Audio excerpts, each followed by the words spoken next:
Nigerians living and working around the world. This is the Diaspora here on the NTA. I am Makut Simon Macham. Now this week we'll be telling you about Nigerians living and working in Sierra Leone. Last edition we brought you some reports about the inauguration of the Nigerians in Diaspora organization in that country. Today we'll bring you some other perspectives of that event. Welcome to the program.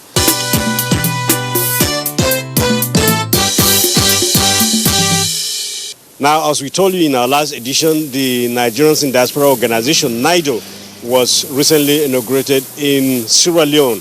And of course, the chairman and CEO of the Nigerians in Diaspora Commission, Abike Dabiri-Erewa, was there to perform the ceremony.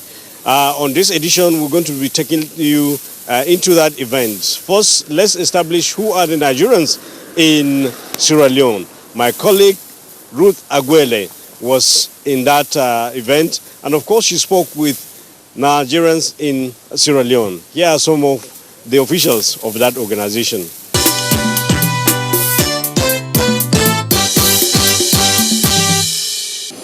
But the main important message that is tied along this is to open the door for Nigerian investment into Sierra Leone. Sierra Leone is very rich in subsoil resources, abundant water. Sierra Leone has the best fish stock in the world. So we are calling on Nigerian investors to invest in Sierra Leone because other foreign nationals are doing remarkably well, like the Lebanese, the Indians, the Chinese, you name it. So, and more importantly, Nigeria has been very, very supportive to Sierra Leone in all sectors of life: education, the police, the army, right, the judiciary, free of charge. So this is a time for a win-win situation. It's a kind of a payback. Nigerian industrialists should come on board and invest in Sierra Leone so that Nigeria will stand to benefit back home. So these are the two messages that we are sending out in this all-important function that we are witnessing today. Okay, now, how are the challenges Nigerians facing here in Sierra Leone, and how are they being tackled? Yes, the challenges are of the past, especially during the war. The war ended in 2002, but during the war, Nigerians suffered a lot. For instance, the soldiers, over 1,000 soldiers were killed, laid down their lives for peace to come back in Sierra Leone. So, but how is the relationship now? The relationship between Sierra Leone and Nigeria is fantastic, warm and cordial. Nigeria is very, very supportive to the peace process in Sierra Leone in all its entirety. Well, between Nigerians and Sierra Leone, it's been wonderful, and the relationship dates back to many centuries back. In Sierra Leone, you have a number of Nigerian names that are already in Sierra Leone, they are already adopted, and there are many of them that are of Nigerian extraction. They are here. The culture is similar, the food is similar, and the people are very hospitable. They accept us, they allow us, to give us the ground to express ourselves, to showcase what we are and who we are. And our business are doing well. I've been here for about 12 years, and it's been glory be to God for what He has done for us. Now, in terms of investment opportunities for both countries to build stronger ties, what are you proposing for Nigerian government and the government of Sierra Leone? Well, this is a great opportunity to express this. In terms of investment, Sierra Leone is blessed with a lot of potentials in the areas of mining, agriculture, and fishing. And the potential is also there for Nigerians to invest in these areas because these are untapped areas that are waiting for investors to come and be part of it. In Nigeria, we're expecting the textile industry, because Sierra Leone has no textile industry, but people like to wear clothes, African fabrics a lot. So it will be good if we have Nigerians and Nigerian entrepreneurs coming to set up in Sierra Leone. They can tap into the strategic location of Sierra Leone, that borders with Guinea Republic and Liberia Republic. You can tap into this opportunity. We have a lot of, like I said, opportunities in the areas of mining, which I'm looking forward to Nigerian companies to invest, and banking and insurance and industry as well. For us in Sierra Leone, it's provided a platform to better, coordinate activities in Sierra Leone with sister diaspora and Nigerian organizations in Africa and in the rest of the world. And the world, as we often say, has become a global village, and we have also leveraged on this new networking to accomplish a lot of things that were not possible in the previous, system, where Nigerian associations in different countries were operating, separately from each other, And one very important aspect of having Nigerians in the diaspora as an organized, business is because of a number of factors. First and foremost, you have a lot of Nigerians abroad who can actually assist with development back home. So there's also the human resource base. We have a very huge, formidable human resource base abroad that cuts across all the professions and all the businesses. And it also gives us a platform to leverage on it and also help our home country. Of course, the issue of foreign direct investment, we don't need to tell you that. A lot of monies are transferred from Nigerians who are in the diaspora back home, and I would dare to say it constitutes a very, very large percentage of foreign flow in terms of, foreign currency inflows into our country. Basically, these are the two key benefits. It has also enabled us to understand ourselves better as Nigerians who are living outside Nigeria. And Sierra Leone has not been too bad. Of course, we all know there was war, and we know the role that ECOMOG played in restoring peace in Sierra Leone. And we've leveraged on this and coordinated businesses better to our collective advantage. Honestly, since 2 years ago that I came here, I've found a second home here in Sierra Leone. So accommodative, so friendly, it's just like a second home to Nigeria. So how are Nigerians here and Sierra Leone building a stronger relationship in terms of social, economic, and even political? Honestly, we have almost similar things in terms of political. Like here in Sierra Leone, you can see the Sierra Leone, that is SLPP, Sierra Leone Party. They also have APC. Do you understand? Just like in Nigeria. So if you are living from Nigeria to Sierra Leone, you see APC. If you are which APC? So you can see the similarity of the two countries. So the relationship of Sierra Leone and Nigeria, in fact, cannot be overemphasized in types of cultural activities. I've spent almost 15 years here. I came here since 2004, February 2004. I came with my husband. My husband is working with West African Monetary Agencies, WAMA. So in Sierra Leone here, the country is very conducive, very okay. They are very receptive. The country is very peaceful, unlike in some other African countries. So as a business lady, we are making it by the special grace of God. Are you facing any form of challenges? How are Sierra Leoneans treating Nigerians here? Not really, they are okay. They are just friends. We are all friends. There's no problem, unless for few people that has some queer characters.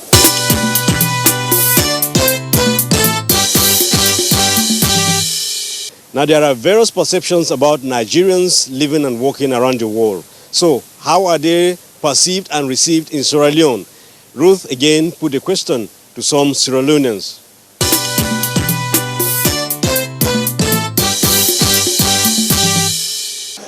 Yeah, because Nigeria is now somebody in a way we like too much. So we can almost stay to Nigeria, because me, where I talk to you, I work to Nigeria. So the company where I work is Nigeria company. So we really okay to Nigeria man to Sierra Leone. We appreciate them and we like them.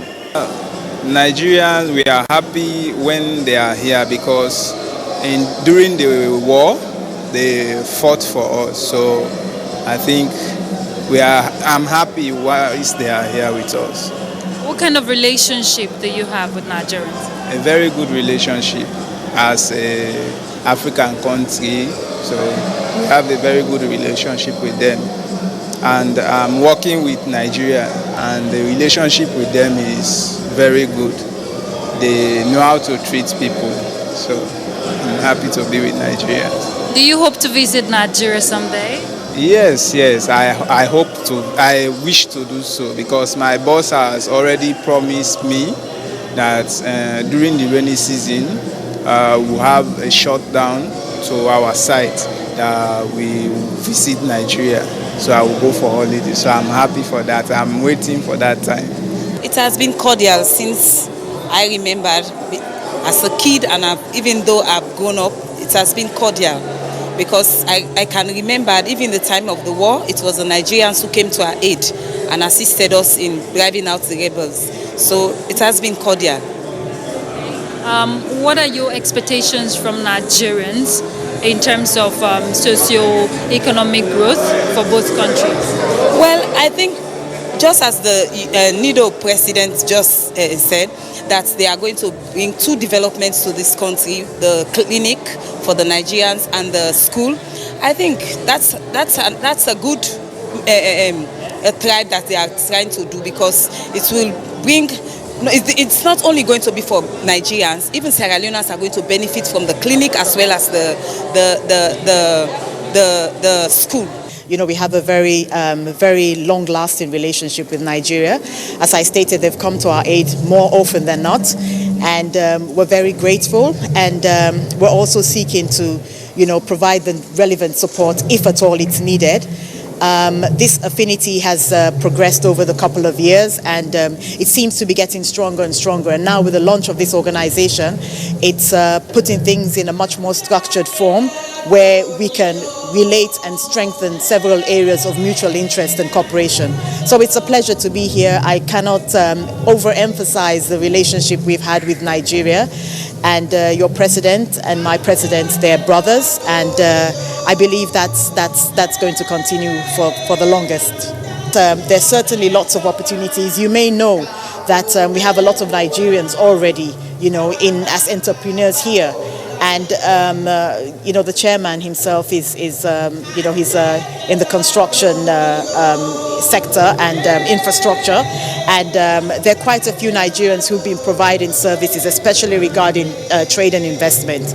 And obviously, it would sound as if it's the usual thing to say, I look forward to more investment, but it's something that's certainly going to happen because they're already here, and you kind of notice that it's progressing. The level of investment and the scope is also expanding. So I do believe that that's something. But I'm going beyond the investment. I'm talking about the brotherly ties that we have with Nigeria, and for us that's the most important thing. Sierra Leone, Nigeria, Gambia, and Ghana were the 4 West African colonies of Britain. And we have continued this type of relationship up to now. And when I was invited by my colleague to attend, I could not have said no, because I knew that for solidarity I should be around. But more important, it is also to show the uniqueness in the relationship that we share in Sierra Leone, in Gambia, in Ghana, and in Nigeria. That's what I was manifesting when I attended this. And I thoroughly enjoyed it. How can all these countries, especially Nigeria, Sierra Leone, and even your country, expand these ties through socio-economic means? Well, we are expanding it. That's why we, as ambassadors and high commissioners, that we have been posted in these countries. We already, as you know, you have heard about the ECU, which means it's ECO, which is now the common currency that the ECOWAS countries are going to be, and in fact these countries, 4 countries that you've talked about, are all in West Africa and within the framework of ECOWAS. So that's a way of contributing immensely to the relationship that we have, the 4 colonies that I have mentioned.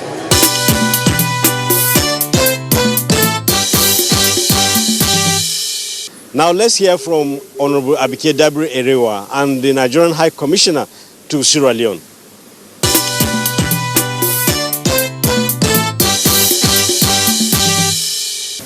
you feel so proud to be a Nigerian amongst them. Here we are in Sierra Leone with Nigerians doing great things here in Sierra Leone. And the beauty of it is that they're also contributing back home. So, and that's what we're saying about the diaspora, the synergy between Nigerians abroad and Nigerians in Nigeria. And the good thing which stands Sierra Leone out, which I'm very proud of, is the sense of unity amongst them.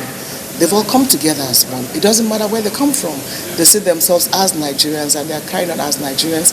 And then they've had, before even taking off, projects that are impactful to build a Nigerian school, to focus on education, to build a clinic, and to build a Nido house here in Sierra Leone. And the leadership is very purposeful and it's very impressive. And here in Sierra Leone, you don't really have cases of Nigerians being in trouble and all that. A lot of them in successful businesses and really, really proud of what they've done. And like I told them, it's not how well you start, but how well you end. So I've encouraged them to continue with that sense of unity and purpose and togetherness. Now with the Diaspora Commission, there are no excuses. And with unity of purpose, we'll all achieve great things together for the greatness of our country, Nigeria. So it's very impressive what they've put together here in Sierra Leone. Well, here in Sierra Leone, there's a whole lot of room, investment opportunities. In fact, they are looking onto Nigerians to come and invest here. I mean, the boat is owned by a Nigerian, a lot of the buildings owned by Nigerians, and they even want Nigerian products. They want a lot of things from Nigeria. So that's part of the information we'll be sharing back home. And Nigerians here in Sierra Leone who will be coming home to invest, also encouraging investment. So it's a two-way thing. And it's good for Africa. And that's why that synergy is very, very important. And there's a lot of connection. In fact, it's always difficult to know the difference between a Sierra Leonean and a Nigerian. So Nigerians in diaspora here are building bridges across continents, and it's very impressive. So as we go back with the information, a lot of investment opportunities both ways, and we should be focusing a lot more on Africa. With the African Free Trade Agreement being signed and all that, a lot of focusing on trade amongst ourselves in Africa is going to be impactful, it's going to be huge, and I'm sure we need the diaspora to help with the development of Africa, and they're already doing that. The Nigerians community in Sierra Leone have tried to ensure that I put them together to maintain and be law-abiding citizens, to be good ambassadors in other people's country. And I am telling you today that Nigerians in this very country are very, very obedient. When I came here, I met a lot of Nigerians in prisons in this country. But with my interaction with Nigerians and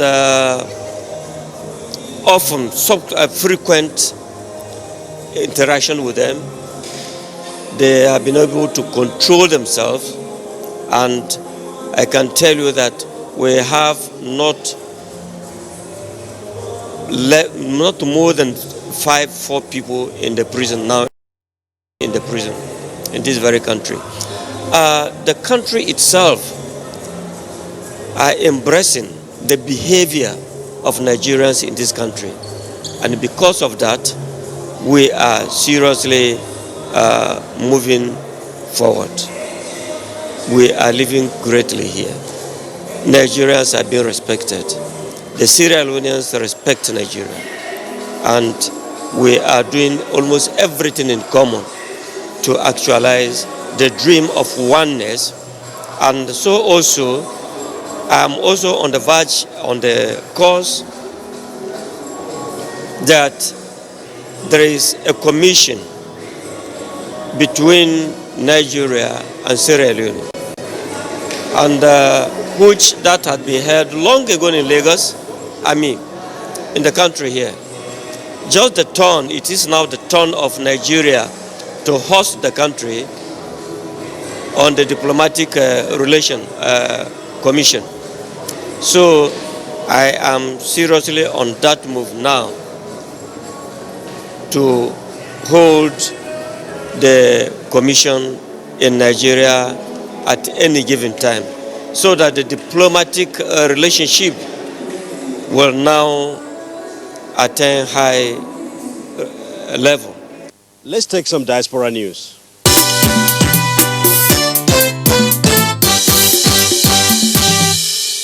Now, the issue of xenophobic attacks in South Africa has been in the news for a long time.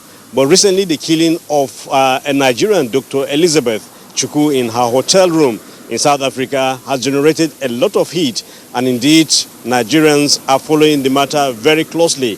The Senate President, Ahmed Lawan, and of course, the Nigerians in Diaspora Commission Chairman, Abike Dabiri Erewa, have also met with the Acting High Commissioner of South Africa to Nigeria to discuss the matter. Let's hear the outcome of their interactions. 5 days after the Senate resolved that the South African government must carry out an investigation on the circumstances surrounding the death of a Nigerian woman, Elizabeth Chukwu, the South African Acting High Commissioner to Nigeria, Bobby Moro, has visited the President of the Senate to brief him on steps taken by the South African government. Moro explained that the South African government has instituted an inquest into the incident as the police has retrieved the closed-circuit camera footage which did not reveal any sign of movement in her room. So at this stage, the cause of her death is not known, as no report has ever been issued yet. President of the Senate, Ahmed Lawan, although appreciated the effort made by the South African government so far, insisted that the investigation must go beyond Mrs. Elizabeth Chukwu to include the 118 Nigerians killed in South Africa between 2016 and 2018, out of which 13 were allegedly killed by the South African police. We are not going to take this anymore. Any Nigerian killed must be accounted for. We are going to write the names of all Nigerians killed in South Africa, 118, from the time the first killing started to the last. Senator Lawan reminded the South African delegation of the role Nigeria played during the apartheid period. As a country, we got involved through our resources, through our emotions, and ANC declared Nigeria a frontline state, even though we have no contiguity. Chairman of the Nigerians in Diaspora Commission, Abike Dabiri Erewa, is at the South African High Commission in Nigeria to meet with the High Commissioner over the progress report on the alleged killing of a Nigerian, Dr. Elizabeth Chukwu, in South Africa. She is accompanied by the brother of the deceased, Dr. Chidi Ndubisi. After a closed-door meeting, Abike Dabiri Erewa and the Acting High Commissioner briefed the media. But we're here to appeal on behalf of the government and people of Nigeria and the family that for the sake of both countries, we need to know what happened to Madam Elizabeth. For the sake of the family, we need to get a closure to know how, why, when, and what happened to her. The South African police services are working very closely with the staff and management of Emperor's Palace, the hotel in which Ms. Ndubisi Chukwu untimely lost her life. A video footage has been obtained. It is being studied, and we are awaiting the authorities to give us an update. Outside the High Commission, a group of Nigerian youths are protesting what they call the unabated and unjustifiable killing of Nigerians in South Africa. They are assured that President Muhammadu Buhari has directed that the well-being of Nigerians be taken seriously, including the case of Elizabeth Chukwu, which is being handled at the highest level.